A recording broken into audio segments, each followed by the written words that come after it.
Tá todo mundo nervoso, ansioso. Tô maquiada o suficiente? Olha, pra vídeo, os profissionais exigiriam um pouquinho mais. Governança corporativa, gestão de riscos, compliance, uma sopa de letrinhas que no dia a dia significa o quê? Como a gente tira isso do papel? Vamos lá aprender um pouquinho com a gente com o GRC Fora da Caixa. E pra falar desse tema, trouxe aqui com a gente hoje Carles. Não podia ser diferente. Uma pessoa que já me ajudou tantas vezes a pensar fora da caixa pra trazer uma solução pra algum problema que a gente tava vivendo dia a dia como executiva de GRC. Carles, muito bem-vindo. Obrigada por aceitar nosso convite, começar com a gente de uma forma tão especial. Muito obrigada. Eu que agradeço o convite. Espero que seja útil para todos nós aqui. Com certeza. E para quem está assistindo. Com certeza, não tenho dúvida. Mas, para quem não te conhece, conta um pouquinho pra gente de você, como você começou a sua carreira, como você veio parar no mundo de GRC. Fala um pouquinho pra gente de você. Bom, que eu estava falando para você antes, né? Às vezes é meio desafiador falar de si, né? Não parecer um tanto quanto autobajulador ou algo do gênero, né? Mas eu gosto talvez começando pelo final, né? Hoje atuando com governança corporativa macro, mas tem uma base, né? Uma base que eu coloco que é a base criminal. Então, se eu for definir quem sou eu agora profissionalmente falando, sou advogado criminalista especializado em governança e integridade. Governança corporativa e integridade. Agora, o porquê disso tudo? No começo da minha carreira, né? Eu vim de um lugar um pouco diferente, né? Fui fuzileiro por bastante tempo, né? Do exército, bastante tempo. 5 anos.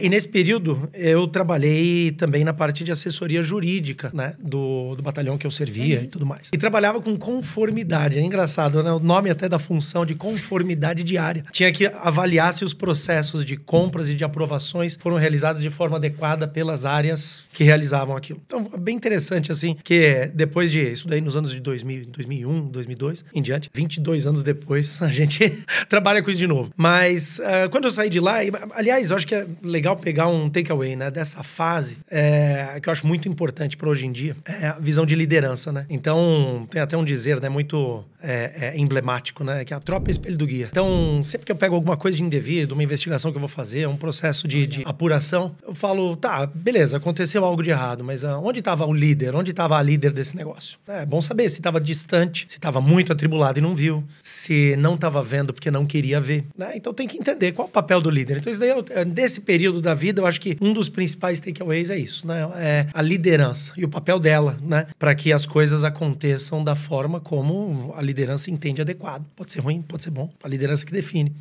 Depois disso, eu fui para advocacia criminal, crime de rua mesmo. Aí advoguei bastante tempo para crime comum, né? Que a gente vai dizer crime comum, né? Homicídio, tráfico, roubo, estelionato. E acho que dessa parte, né, da minha carreira, o que eu tiro é que, e trago para hoje, né, o que o ser humano faz de besteira na rua, ele sofrendo pressões, vendo oportunidades, racionalizando que ele precisa fazer isso daí, é mais ou menos o mesmo modelo mental, pelo que eu vejo assim de forma comportamental, com relação a quem faz a besteira dentro da sala da diretoria. A conduta criminosa ou oportunista, quando a gente vai falar de governança, ela é tal qual. Na rua, acontece no ambiente corporativo. E eu tiro isso daí para lembrar que ser humano é tudo igual, né? Tem as suas varianças, mas a gente é, no todo, a mesma coisa, com as nossas idiosincrasias, por assim dizer, né? A gente é antagônico até dentro do nosso próprio pensamento. Com o tempo, né, eu evoluí, assim, na matéria e eu resolvi trabalhar com a criminalidade corporativa, que me chamava muita atenção, né? Criminalidade ambiental, contábil, de fraude. E eu acabei migrando e fui para a criminalidade corporativa, né? E trabalhar a mesma coisa. E daí eu sedimentei, eu solidifiquei essa minha percepção que crime de rua e o crime de ambiente corporativo, ele tem motivadores humanos semelhantes. Agora, o que me chamava a atenção nessa fase da minha vida profissional é que eu, via de regra, era chamado para reagir ao problema. O crime aconteceu, o indevido aconteceu, o estupro aconteceu, o assédio aconteceu, a fraude aconteceu. Eu queria ver como fazer para prevenir isso, ou tentar achar antes. E é interessante porque o trabalho, né, quando você é o criminalista, né, reagindo a um problema, você tem que entender como que ele aconteceu. E para entender como aconteceu, você tem que estudar o processo de trabalho, né, a administração de empresa mesmo, né, você vai entender o processo, quem tem alçada, quem não tem, quem tem atribuição, quem não tem. E é interessante, porque você termina o processo, né, para poder responsabilizar alguém, ou pedir instauração de inquérito, ou então ajudar na condenação de alguém, mas tudo que você aprendeu do processo você não usa para a empresa. Porque você não contratado para aquilo. Como melhorar o processo. Então, isso aí que me chamava a atenção. E eu queria, de algum jeito, prevenir ou usar aquilo tudo que eu aprendi para prevenir novos problemas iguais. E nisso eu migrei para dentro de empresa. E aí eu tive minha fase executiva, né? Trabalhando no direito criminal, por assim dizer, mas já na área de compliance, na área regulatória. E foi uma fase super interessante, porque eu consegui aplicar tudo que eu entendia como desvalor. Quando acontecer, ele traz um baita de um problema. Então, vamos tentar convencer todo mundo que não vale a pena, né? E achar um jeito executivo de administração de empresa mesmo, para que a gente criasse controles internos para prevenir, para detectar rápido o problema. Compliance, né? Governança corporativa no fim do dia. E trabalhei bastante tempo nisso, né? E percebi que o direito, ele não vai trazer, ele traz muita teoria, ele traz o limite do comportamento adequado que se espera. Mas não necessariamente ele resolve o problema. Alguém tem que colocar aquilo lá em prática. E o executivo que o faz. E nessa lógica, eu comecei a ver que a gente precisa ter indicador, ter número, ter processo, ter lógica no que trabalha. E numa coisa que você bate muito, né? Que a gente fica no nosso bate-papo, né? Assim, poxa, não pode ser burocrático. Você não pode resolver todos os riscos da face da Terra. Por quê? Porque depende do ser humano também. E se for desse jeito, você engessa muito. Você tem que criar uma lógica que seja eficiente. E isso daí eu aprendi nessa última fase executiva, digamos assim, juntando aí tudo, né? E daí depois disso, aí voltei pro escritório, mas daí de algum jeito renovado. Foi voltou. Essa é uma trajetória rara. Quem vai pra empresa e ainda volta pro lado do escritório é uma raridade, eu diria. É uma raridade, mas eu vi lógica, porque no final, você não volta do jeito que você foi. Não, definitivamente não, Eu fiz essa transição, saí do escritório e fui para empresa. E eu diria que hoje, se eu voltasse para escritório, eu seria uma advogada ou uma consultora 10 mil vezes melhor. Porque realmente é o que você falou de entender o que é feito nos processos, como a gente melhora e etc. E você trouxe aí alguns conceitos que, inclusive, trazem também no nome do nosso videocast aqui. Para você, o que é a governança corporativa? Como você definiria, com a sua visão, seja da trajetória ali de criminalista, de executivo, de consultor, o que é governança corporativa para você? Tem várias formas de definir, né? Acho que tem desde as mais teóricas, né? Até as mais práticas. Eu gosto de unir as duas coisas, Carlos. Já já une manda a teoria com a prática. O junto. Acho que é bom a gente ir pro lado da matemática, eu acho aqui, né? Governança, para mim, é um conjunto de ferramentas práticas comportamentais dentro de uma empresa voltadas a você deixar uma empresa eficiente. Se você pega governança corporativa como uma ferramenta de eficiência e eficácia de uma empresa. A empresa, ela tem que ser produtiva, né? Ela tem que produzir o resultado que se espera de um jeito eficiente, né? Tem que juntar as duas coisas, né? Tem que ser efetivo. Então, tem que ser produtivo. Teoricamente, na administração de empresa, a governança vem como custo de agência, né? Então, eu preciso ter alguma coisa para controlar, né? O executivo que eu colocar lá, o acionista pensando. Só que para mim, eu acho que não é só essa visão, porque senão você tá maximizando o comportamento do indivíduo como sempre oportunista, né? Olha, não, tem que colocar alarmes, né? Porque a pessoa que tá lá vai querer me sacanear. E eu não acho isso uma realidade, porque tem quem quer sacanear, mas também tem quem não queira, né?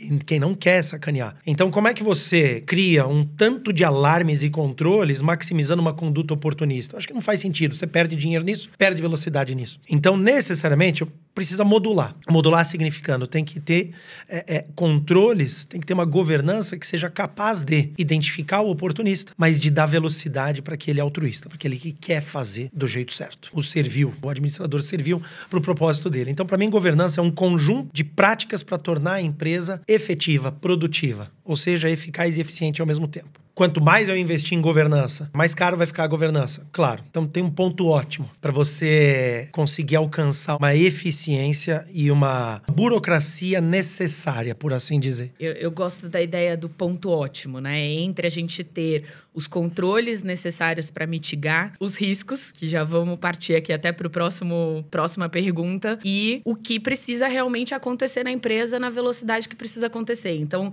encontrar esse ponto ótimo é uma luta constante para quem atua com GRC, o equilíbrio entre a eficácia dos controles e a eficiência dos processos. Nessa lógica de risco, que você explicou a governança corporativa como sendo algo mais amplo, onde entra, então, a gestão de riscos? o que seria a gestão de riscos na teoria e na prática, já juntando para o mundo da realidade do mundo corporativo e como atuar, conectar essa gestão de riscos com a governança corporativa. Risco é você antever o problema, que é possível acontecer, né? É basicamente a gente, como ser humano, usar a capacidade que a gente tem de cognição, né? A gente antever um problema. Então, se a gente coloca a nossa vida numa linha do tempo, o fato acontecido, ele acontece. Bati o carro. Bater o carro é um fato. Depois que bateu, você tem que remediar, né? Leva pra oficina, contrata guincho, vê o que você faz lá. Foi no meio de uma viagem, uma coisa assim. Então, é um fato que acontece. Se o fato, ele pode acontecer, antes de acontecer, você consegue imaginar isso também. Isso é um risco, né? É você gerir risco. É você entender qual fato pode acontecer e que tipo de desdobramento negativo ou positivo ele pode trazer pra você. Obviamente, a gente vai nessa linha de negativo, né? E aí você pensa, o que eu faço pra evitar? Ou pra reduzir a chance de acontecer? Putz, tá chovendo. Bater carro é um fato que pode acontecer, então é um risco. Então eu reduzo a velocidade. Pra se acontecer também, o desdobramento ser menor. Porque bater numa alta velocidade é pior do que bater numa baixa. Pra mim, uma pessoa e uma empresa, um grupo de pessoas, uma área que raciocina, que planeja considerando risco, é uma área mais inteligente do que a outra. Por quê? Porque é uma área que usa a capacidade cognitiva do ser humano, né? Você não só olha o que acontece e reage. Um ser humano inteligente é que ele olha e fala o que pode acontecer e faz considerando isso. Então, pra mim, gerir risco é você buscar tentar ser mais inteligente do que aqueles que não o fazem.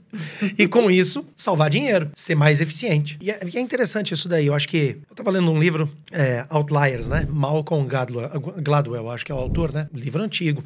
E ele busca desmistificar aqueles que são os outliers, né? Os expoentes, né? Falando que, não, o pessoal tem o seu mérito, mas ao mesmo tempo tem algumas lógicas, né? Seja de tempo, seja de comportamento que eles aplicam, que qualquer um pode aplicar. É claro que você tem toda a sorte no entorno para poder ter se assim definir, sucesso tal qual. E eu lembro que ele aborda, né, que os principais jogadores de hóquei, né, os mais festejados, ou então de basquete, ou alguns de futebol, eles têm uma lógica muito interessante, que eles não vão onde a bola tá, eles vão para onde a bola, o disco, vai tá. Então eles olham onde tá, interpretam um contexto e falam, cara, daqui é para lá que vai, então já vou correr para lá. E daí com isso consegue se antecipar. O executivo que pensa em risco, ele olha o cenário, ele fala, a bola eu acho que vai pra lá. E ele se antecipa. Adorei a analogia. O goleiro faz isso. Ele olha o caminho de quem vai bater o pênalti, fala, cara, esse caminho ele vai chutar pra esquerda. E ele se antecipa, porque senão ele não consegue pegar. Então o executivo que olha, interpreta contexto e bota o cérebro pra funcionar, ele pensa em risco. O resto não.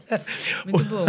Muito boa analogia. E pra gente fechar a sopa de letrinhas, onde entra o compliance nessa história toda? Ah, legal. Compliance, pra mim, ele vai tudo isso daqui dentro do guarda-chuva de governança corporativa, que para mim é o conjunto master, e dentro você tem os conjuntos que estão contidos: risco, compliance e outros. Controles internos, auditoria, Compliance, para mim, ele vem trabalhar a lógica comportamental. O risco, ele é maximizado, se não até criado, muitas vezes pelo ser humano. E das coisas mais macro que a gente pode imaginar para as coisas mais micro. Risco de fraude. Quem comete é o ser humano. O ser humano que vai lá e frauda, né? Risco de um acidente ambiental. Bom, é um acidente. É uma atividade humana, então acidente ambiental é causado pelo humano, né? Risco de um avião cair. É o ser humano, né? Que inventou o avião. Então, tem um risco. Então, você tem um risco que você vai criando. E você tem o ser humano que, além de inventar o risco, né? E a atividade que está exposta a risco, ele opera a atividade exposta a risco. E o ser humano, ele pode mitigar com um comportamento mais zeloso, ele mitiga risco. E o ser humano com um comportamento mais imprudente ou até doloso, intencionalmente, para fazer besteira, ele vai incrementar o risco de acontecer uma fraude, de acontecer um acidente ambiental, de qualquer outro risco que a gente pode imaginar. Trabalhar o comportamento, demonstrando o que se espera daqueles seres humanos que estão num grupo de pessoas que é uma empresa, o que se espera daquele grupo com relação àquele risco, o que se espera do líder por meio de treinamento, por meio de alinhamentos, os contratos que a gente faz, mesmo num aperto de mão. Não é um contrato escrito, mas é um contrato. O combinado, eu gosto de falar muito, o combinado não sai caro nem barato. Ele é só o combinado. E quando alguém decide quebrar o combinado, ele está quebrando a integridade. Ele está quebrando aquilo que o programa de compliance ele busca, de algum jeito, zelar. Então, se você está operando dentro de uma empresa como um integrante de uma área contábil, o combinado é que você trabalhe dentro das regras contábeis. E o compliance, ele vai buscar o quê? Interpretar como são as pressões naquele ambiente, naquela área, para poder, de algum jeito, mitigar pressões indevidas indevidas, de fazer besteira. Porque às vezes o ser humano comete uma fraude, o risco de fraude, comete porque alguém ameaça ele de perder emprego. Ó, faz desse jeito que eu tô mandando. E se não fizer, tem muita gente que faça. Você vai pra rua. Tem muito ser humano que ajuda a cometer fraude com base nisso. Então o compliance, ele de algum jeito, ele vai ajudar as pessoas que estão numa sinuca de bico e vai dar o recado para aquelas que são protagonistas de fraude para falar, ó, se você fizer, tem quem esteja de olho. E sempre fazendo um cheque de sanidade, quase que pela lógica ética. Será que tal conduta, ela tá adequada? E não é só naquilo que é óbvio, né, pra nós hoje, mas é daqui anos pra frente, 15, 20 anos pra frente. É continuar perguntando, será que essa conduta tá adequada? Então a gente sempre constantemente revisitar os nossos dogmas ou revisitar os nossos conceitos de base pra ver se eles continuam válidos. Esse cheque de moldura ética em tudo que a gente faz em busca do objetivo estratégico, tá aí a governança de novo. Esse cheque, essa de moldura ética, é o que compliance e integridade vai fazer. Então ele traz o ser humano para fazer um cheque de atualização, um cheque de sanidade e separar joio do trigo, deixando bem claro que se espera para que até aquela pessoa que está numa situação de vítima tenha para quem pedir ajuda. Já várias dicas, inclusive, que o Carlos está dando aqui de como fazer o seu risk assessment de compliance, inclusive. Que tipo de perguntas fazer para entender o seu ambiente de compliance. Nessa lógica, então, de que uma coisa está contida na outra, uma área está contida na outra, elas precisam, de alguma forma, estarem integradas, estarem conectadas para funcionarem bem. O que você colocaria aqui como sugestões para que os executivos e, até mesmo se não for executivo, o responsável pela área, possa adotar de práticas para que essas 3 áreas realmente trabalhem de forma harmoniosa e consigam gerar o valor que é esperado dessa área? Legal. Para ter harmonia, eu gostei dessa palavra que você colocou, para ter harmonia, você tem que investir muito em planejamento ou ter muito tempo para errar. Isso é uma coisa engraçada, porque veja, olha, ter muito tempo pra errar é aquela coisa assim de também precisa entender o ambiente da empresa, né? Como a empresa aceita os erros e como os líderes da área e os líderes da empresa também lidam com erros, porque tem aquela história de, por exemplo, em startup, a dinâmica do erro é uma constante ali de a gente erra, a gente identifica o erro e a gente ajusta a rota tão rápido quanto a gente identifica esse erro e tudo bem os erros mas erra rápido, né? Exato. E corrige tão rápido quanto, Exato. né? Agora, tem empresas que jogam o jogo do certo. De aqui a gente coloca o time que tá ganhando, as práticas que estão ganhando, a gente não quer testar coisas novas. Inclusive, até nessa lógica, assim, o que você tem visto ultimamente pras empresas, assim, tô inovando, que tipo de atividades estão sendo feitas diferente para testar alguma coisa nova? Ou soluções, tecnologia até. O que você tem visto para trazer para o GRC uma atuação diferenciada, mais disruptiva, mais fora da caixa, por que não? Então, aí é que eu acho que... Porque quando eu coloco, né, dentro desse teu ponto, né, ou você tem uma dedicação em planejamento para nascer já um pouquinho melhor, ou você tem que ter tempo para errar bastante, porque isso daí é a base da administração de empresa. A administração nada mais é do que você ter descoberto o jeito que é mais eficaz e eficiente. Mas como que você descobriu esse jeito mais eficaz e mais eficiente? Tendo testado outros que são menos. Lógico.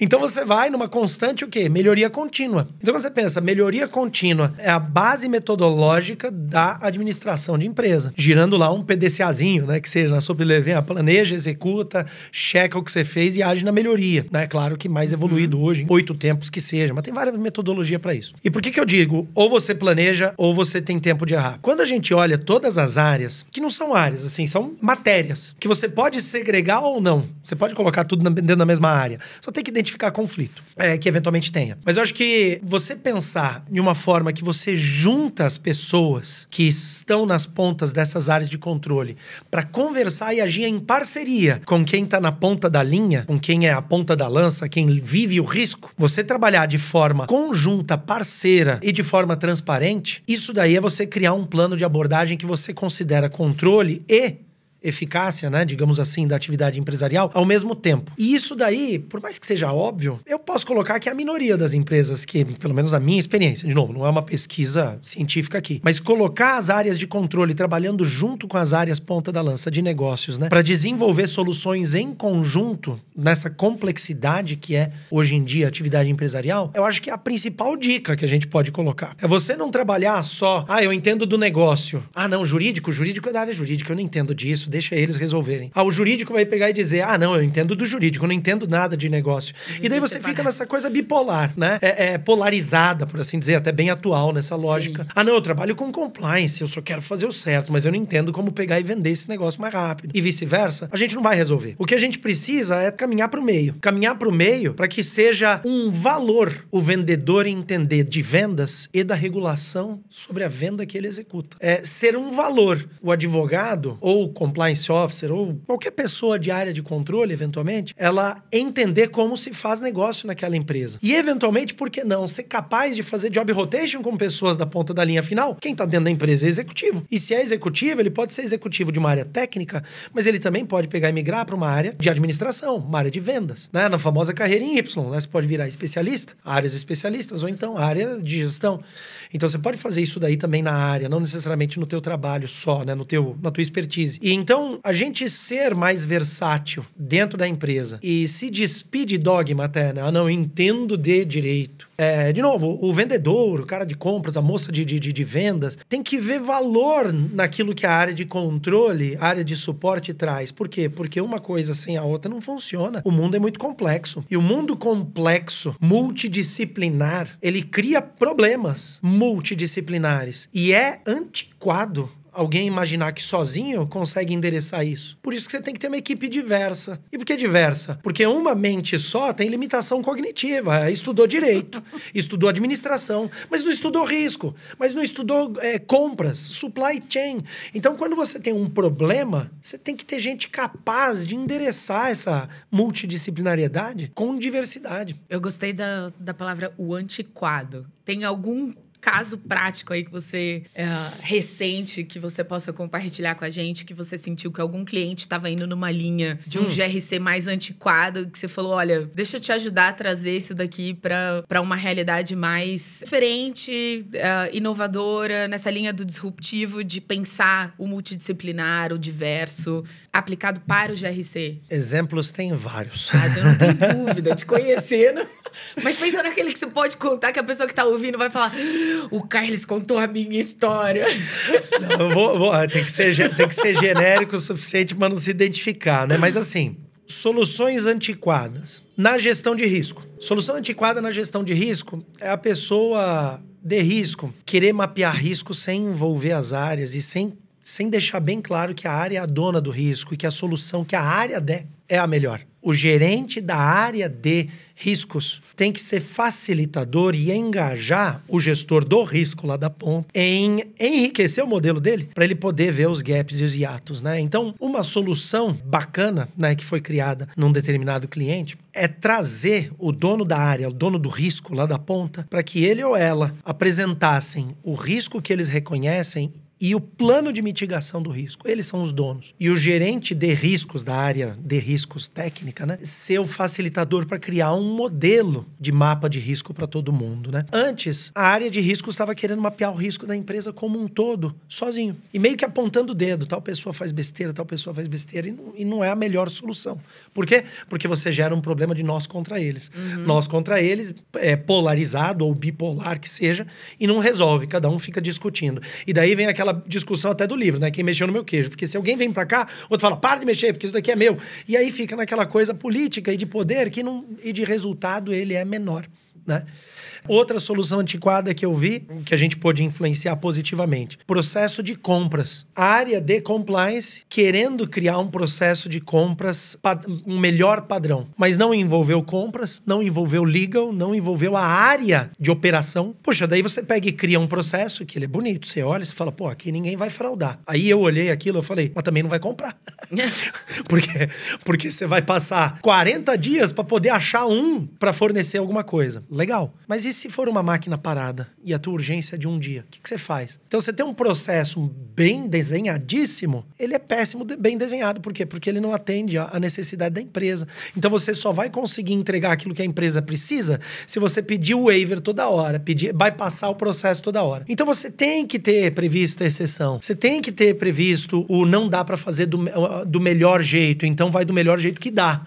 E isso daí, essa inexatidão que é inerente a um processo humano, ela tem que ser considerada. E como que você considera? Trazendo as pessoas para dentro desse mapa. Então, você montar fluxo de trabalho com todo mundo ajudando é a melhor coisa que você pode fazer. E o que é todo mundo ajudando? É você conseguir identificar quem são as partes interessadas daquele processo. O famoso stakeholder.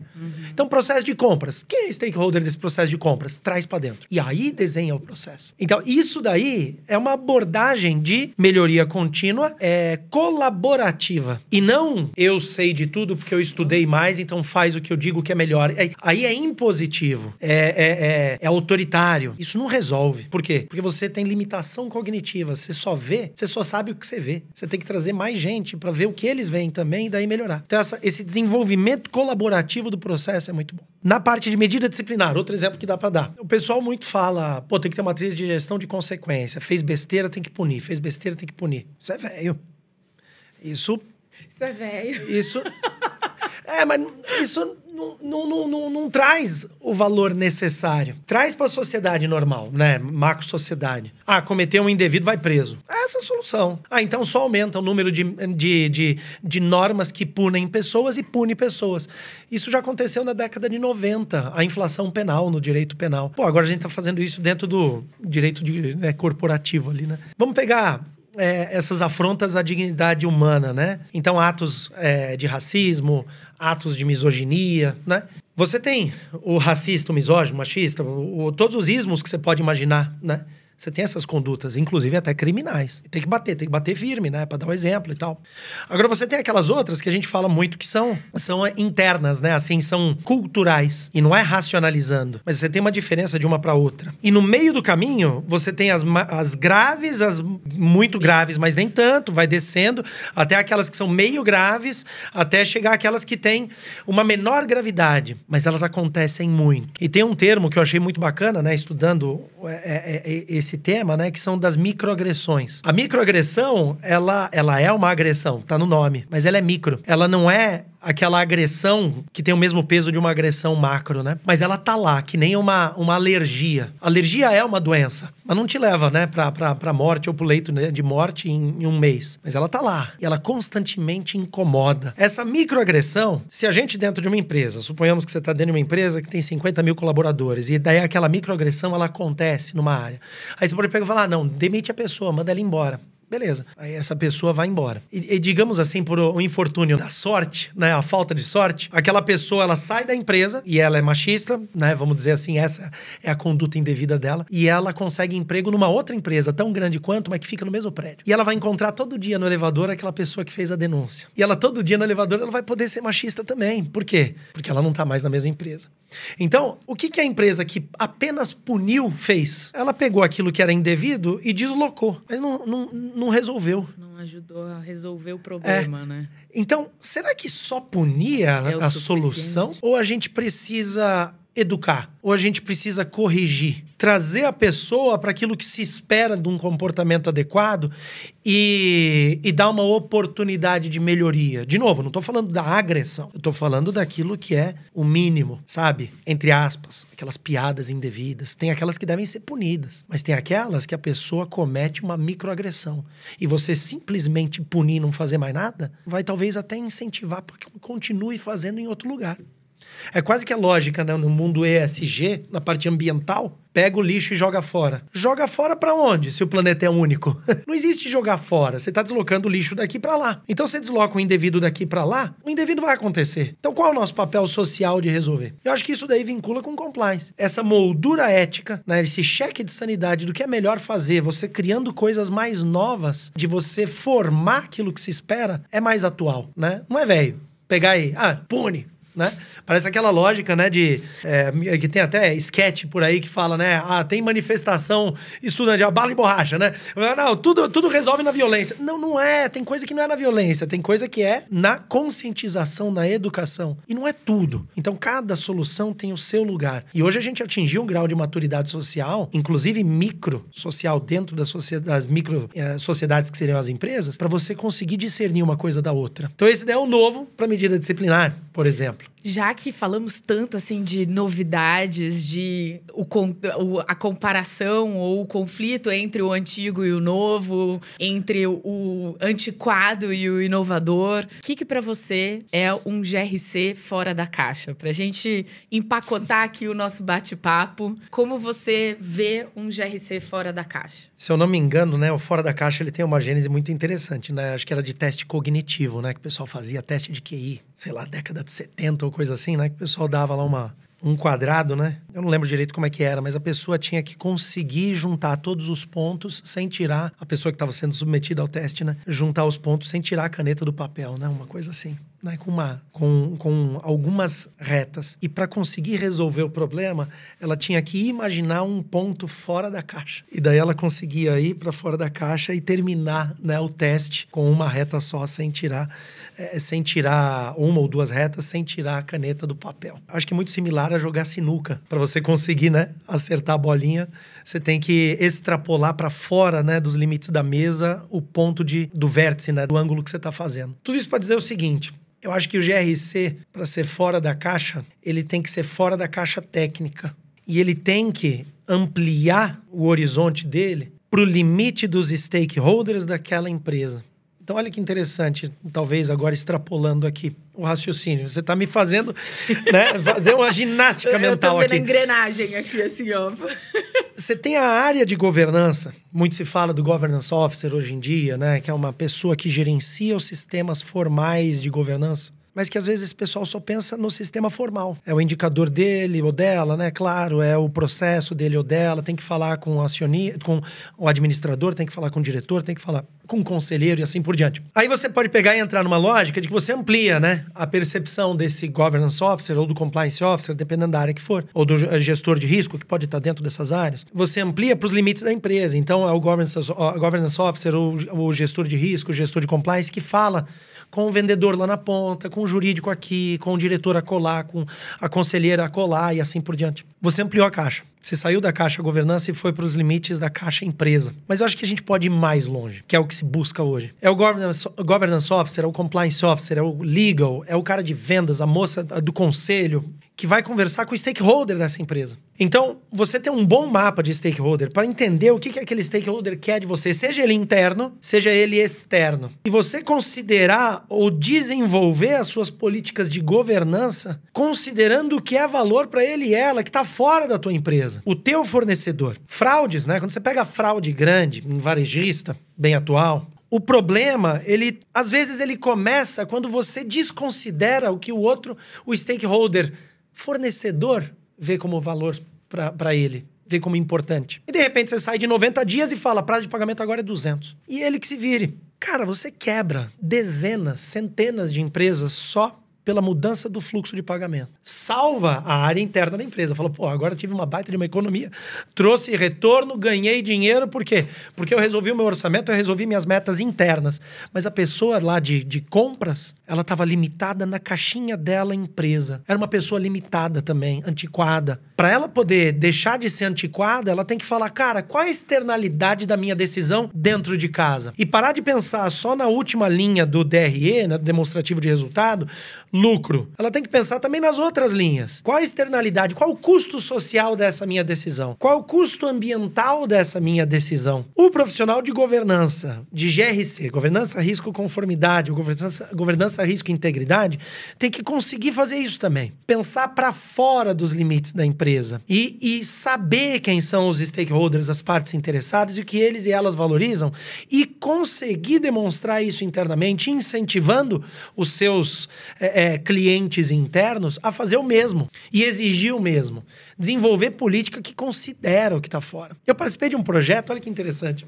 Você me fez lembrar de outra coisa. A atualização de código de ética de uma empresa, global até. E olha que interessante, a gente A gente falou, queremos fazer um código de ética diferente que rompa barreiras, que seja inovador. Eles falaram, não, põe mais desenho, põe não sei o quê, reduz o texto e tal. Mas tudo isso daí era a comunicação da mesma coisa. Aí o ganhador foi que aquele grupo de compliance officers e de consultores, todo mundo, do mundo inteiro, tinha gente da China, tinha gente da Europa, tinha gente da América do Sul, América do Norte, trabalhando junto. E a chave inovadora foi, e se em vez de olha que interessante, só submeter o nosso código, versão, né? E o que as pessoas querem pro público interno, pro comitê de diversidade, pro comitê de preços, pros comitês internos, né? Da empresa, pros funcionários do blue collar, né? Que é operacional, pros funcionários do white collar, que são os corporativos, pros acionistas, por que não também mandar pros clientes? O que os clientes querem? O que a sociedade espera dessa marca? Esse código de ética, de conduta ética, é o que eles ou elas esperam também? Eles não podem opinar o que eles esperam daquela empresa? E aí, fizemos isso e veio um monte de informação nova. Um monte de sugestão nova. Um monte de sugestão nova. Eu nunca fiz. E foi incorporado. E ó, era global. A gente teve que fazer isso pro público na Ásia Pacífico, EMEA, Américas do Norte e Latina. Todo mundo deu uma opinião. E foi impressionante, porque o código ele mudou da água pro vinho. Interessante. Já tô saindo eu daqui até com mais uma ideia fora da caixa para um dia implementar. Carles, muitíssimo obrigada. Fico muito feliz de a gente ter batido esse papo. Trouxe realmente vários conceitos, vários exemplos práticos, sugestões. Para mim foi muito gostoso esse bate-papo. Espero que o pessoal tenha gostado também. Que você tenha aproveitado, se sentido bem. A casa é sua. Volte sempre. Muito obrigada. Obrigado. Eu que agradeço e espero que tenha sido útil para todo mundo, né? E para você também. E parabéns pelo projeto. Muito obrigada. Até a próxima.